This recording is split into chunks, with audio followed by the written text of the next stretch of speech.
வீடியோவில் மேனிஃபெஸ்டேஷன் வச்சு எப்படி உங்கள் கோல்ஸ் அச்சீவ் பண்ணுறது தான் பார்க்க போகிறோம். ஸோ உங்களுக்கு இப்போ வந்து டிஸ்பிலீஃபு, அப்புறம் டவுட்டிங் யுவர் செல்ஃப், இந்த மாதிரி நிறைய ஃபீலிங்ஸ் இருக்கும் உங்களுக்குள்ளேயே.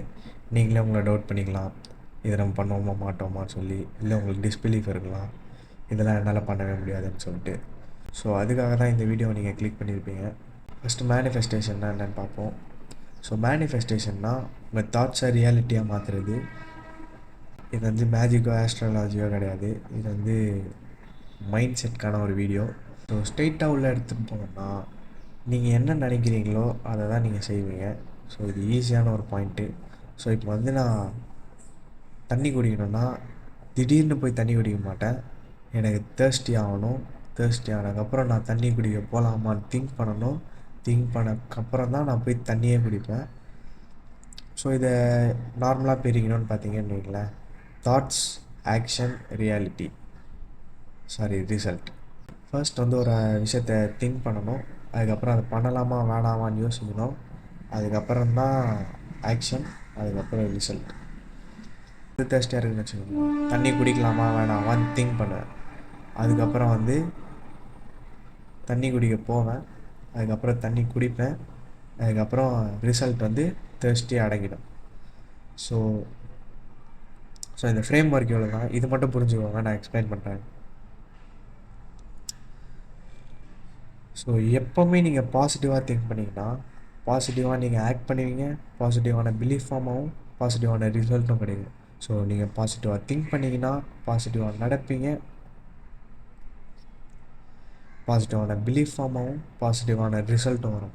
ஸோ பாசிட்டிவாக திங்க் பண்ணுறதுல தான் இருக்குது. பாசிட்டிவாக திங்க் பண்ண ஆரம்பிச்சிட்டிங்கன்னா போதும், மற்ற எல்லாமே பாசிட்டிவ் ஆகிடும். ஸோ ஸ்டார்டிங் ஒன்று மட்டும் கரெக்ட்னா போதும், மற்றது எல்லாமே தானாக வந்துடும். B specific and have specific goals.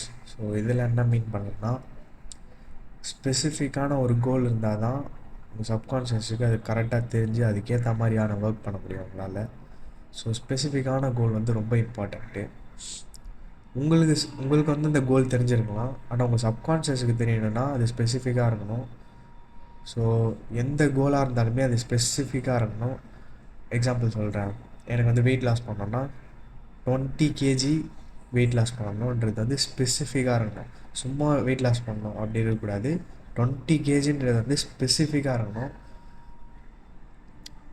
So அப்போ தான் என்னால் இந்த சப்கான்ஷியஸ் போய் ஹிட் ஆக முடியும். அதாவது உங்கள் பிரெயினோட சப்கான்ஷியஸ் வந்து அப்போ தான் ஹிட் ஆகும்.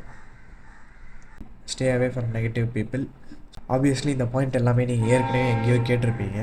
ஆனால் நான் இதை ஏன் திரும்ப சொல்கிறேன்னா, ஏன்னா இது ரொம்ப இம்பார்ட்டண்ட்டு. நீங்கள் வெளியே வந்து சும்மா நீங்கள் நெகட்டிவ் பீப்புள் இருந்தால் நீங்களும் அப்படியே மாறிடுவீங்கன்னு கேள்விப்பட்டிருப்பீங்க. ட்ரூ தான். ஆனாலுமே எதுக்கு அவங்க கூட இருக்கக்கூடாதுன்னா, நீங்கள் திங்க் பண்ணுறது அவங்கள மாதிரி திங்க் பண்ண ஆரம்பிச்சிடுவீங்க. ஸோ உங்கள் தாட்ஸை மட்டும் அவங்க நெகட்டிவாக மாற்ற மாட்டாங்க, உங்கள் திங்கிங்கே நெகட்டிவாக மாற்றிடுவாங்க. ஸோ நான் ஏற்கனவே சொன்ன மாதிரி தான், திங்கிங் எப்படி இருக்கோ அது சார்ந்து தான் அந்த 3 ஸ்டெப்பு சொன்னேன்ல, அதாவது திங்கிங், தாட்ஸு, பிலீஃபு, ஆக்ஷன், அது எல்லாமே வரும். ஸோ திங்கிங்கை மாற்றிட்டா போதும், உங்களால் எதை வேணால் மாற்ற முடியும். ஸோ இந்த வீடியோ அவ்வளோதான். பாய்.